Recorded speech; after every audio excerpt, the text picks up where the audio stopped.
Today we publish our second Fraser of Allander economic commentary for 2019 in conjunction with Deloitte.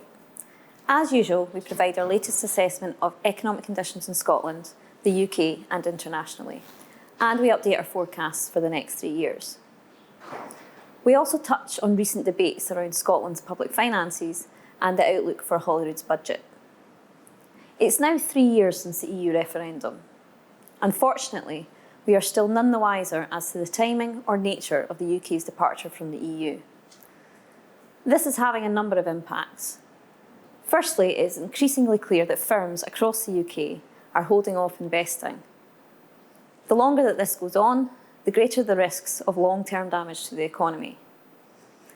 Secondly, there is also evidence that firms are disrupting their day-to-day activities to take preventative actions to protect themselves as best as possible.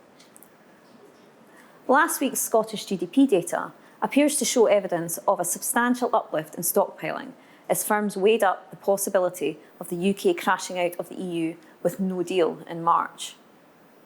The decision to grant an extension to October of this year has reduced the immediacy of any abrupt change for just now, but we still simply do not know how decisions in Westminster or Brussels will pan out over the coming weeks and months. And as we pointed out in our last commentary, the smoothness or otherwise of the UK's withdrawal from the EU is but one step in the process. Negotiations on the terms of our future relationship with the EU have yet to begin in earnest. In the light of this, we once again present a series of scenarios for how the economy may evolve over the next 3 years. Of course, the exact timings will depend upon the outcome of the political process, but they give an indication of the scale of the risks facing the Scottish economy. In our central forecast, we continue to assume that the UK makes an orderly departure from the EU, although uncertainty impacts on investment and the private sector spending decisions for some time yet. As a result, we have broadly maintained our growth forecast for 2019 at 1.2%, and we're forecasting 1.4% and 1.5% for 2020 and 2021 respectively.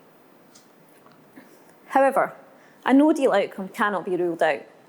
To illustrate this, we have developed a worst-case scenario where output takes a more significant hit in the short term before adjusting. Of course, there is also a more positive scenario where uncertainty is reduced and confidence returns. In such a situation, we are likely to see an uplift in new investment and wider spending in the economy. In this case, we think that growth could surprise on the upside and be closer to trend in 2019 and 2020.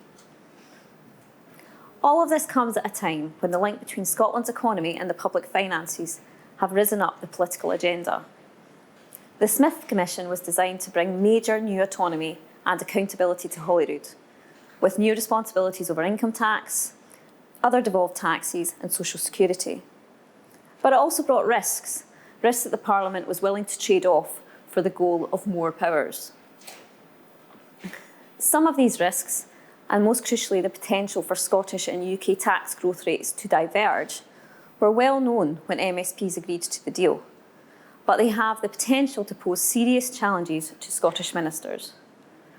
We discuss these issues in the commentary and whether or not there is indeed a £1 billion black hole in the Scottish budget.